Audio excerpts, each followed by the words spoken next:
From the News Channel 5 Network, this is Inside Politics. Hello, everyone. I'm News Channel 5's political analyst, Pat Nolan. Welcome to Inside Politics. As the 112th Tennessee General Assembly begins its third month of work here in Nashville, the focus has been on education. Much of the key legislation comes from the administration of Governor Bill Lee. The measures include significantly increasing funding and a new spending formula for how the state allocates its K-12 funding. Other bills seeking to significantly increase the number of charter schools and give parents more information, oversight, and input into what age-appropriate library books and textbooks are available to students. Another ban would seek to outright ban any obscene books from schools and libraries. There are also bills that seek to end the teaching of divisive concepts in higher education in Tennessee. Several of those bills are moving forward towards passage in the legislative process, even as some critics see these proposals as an assault on public education in Tennessee. One of those lawmakers having concerns is Nashville State Senator Heidi Campbell. She joins us on Inside Politics this week. Senator Campbell, welcome to the program for the first time. Thank you. Thanks so much for having me. Governor Lee's proposing about $750 million at least in new money and recurring funds for K-12 education in Tennessee. How does that fit into being an assault on public education? So on its face, the idea of, first of all, giving more money to education is a great thing. And secondly, I think that their weighted formula of following the student is, in theory, not necessarily such a bad idea. We all know that our BEP formula had to be fixed. It's been a problem for a long time. I think everybody agrees about that. The problem really is that, first of all, it's not significant enough of an increase to make a meaningful difference. We're 45th in the state for education in terms of funding, in the country for education in terms of funding, and this still keeps us in the bottom decile. Now, this new formula does at least recognize for the first time, first of all, this formula has been in lawsuits almost since it was put in together over 30, 40 years ago, but this one does at least take into account poverty, doesn't take into account English language learners, other kinds of things that people say are impediments for education. Well, where does this plan still come up short? Does it not recognize enough things that are still needs, or just not given enough money? So one thing that's really interesting about this is that those weights are very specifically geared towards favoring rural areas. And what we find with those weights is that Nashville, Davidson County ends up with basically a $12 million increase, which is less than we would have gotten under the BEP. Now, Mayor Cooper this week was quoted as saying he's dismayed by what he sees up there. I suspect you smell that, you share that dismayment as well?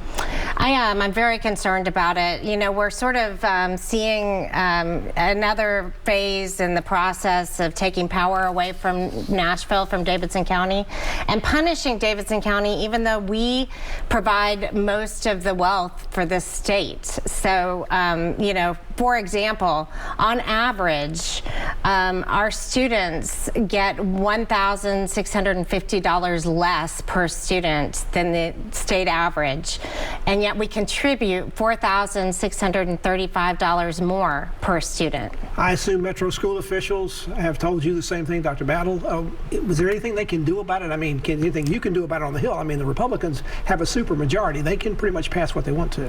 Yeah, no, I think that we are in a situation where it's very, very difficult to do anything. I think one of the main things we can do is meet with people like you and talk about it and make sure that we're getting the word out there so that people in Davidson County know what's happening. But I don't hear a lot in the media coming. I mean, the mayor's made a little comment. I haven't heard anything from the school officials, and you're the first person I've talked to on the Hill in our delegation who's spoken out about it. Why so quiet?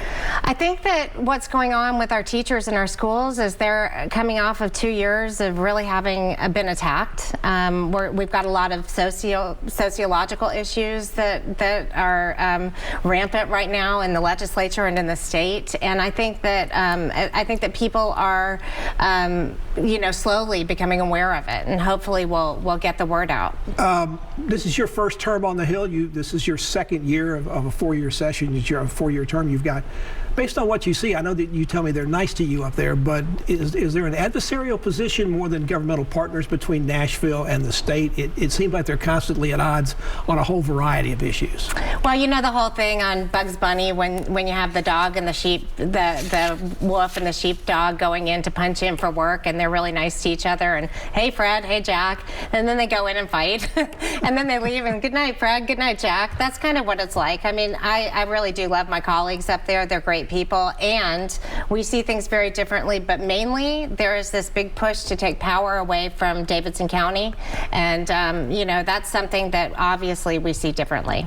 Governor Lee and education officials on the state level see this new formula as a way of following the money. The money actually follows the student, not basically just goes to the district based on how many students they have. But some still are concerned that that's the kind of language they hear from people who want to do a voucher program. The governor and education officials swear this is not a voucher program. Do you think it might still be leading in that direction? I mean, I think it's just a different name. You know, I mean, they don't want to call it a voucher program because they are in court about that right now. It's being adjudicated, but functionally it serves as a voucher program, and yes, I think irrefutably that's what it is. Governor Lee wants this new formula approved before lawmakers go home, probably in mid-April, maybe the end of April.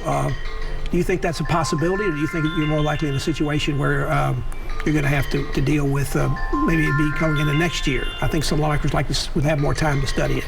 I mean, it looks to me like the conflict over this is in the House. So the Senate seems to be completely on board with it. So we're going to have to see what happens in the House with it. What would you tell your lawmakers about trying to? It seems to me, if you don't like the formula the way it is right now, you might prefer to see this postponed. Maybe with more time, there'll be more questions and more problems getting it passed. Do you hope it goes into next year? Oh, absolutely. I would love to see this postponed. I think that it's going to be really bad for Nashville, but there are some other reasons beyond this formula that I think are problematic. Well, we'll talk about some of those others in terms of other bills that are going to come up that are currently before the legislature that are making some going forward. What would you like particularly to see? You seem to mention the only thing you'd like to see more than anything else is more money for Davidson County. Where would that more money come from? Would you be taking it away from the rural schools, or are you talking about just making the pie bigger? Well, you know, we're an incredibly regressive state. Our reserves are higher than they have ever been, and we have more money coming in from the federal government than we've had in our lifetimes. So the money's there, and I would very much like to see more money going into Davidson County. State Senator Heidi Campbell is our guest on Inside Politics. We're talking about issues up in the state capitol, particularly about education. Back to continue our conversation with the senator after this break. This is a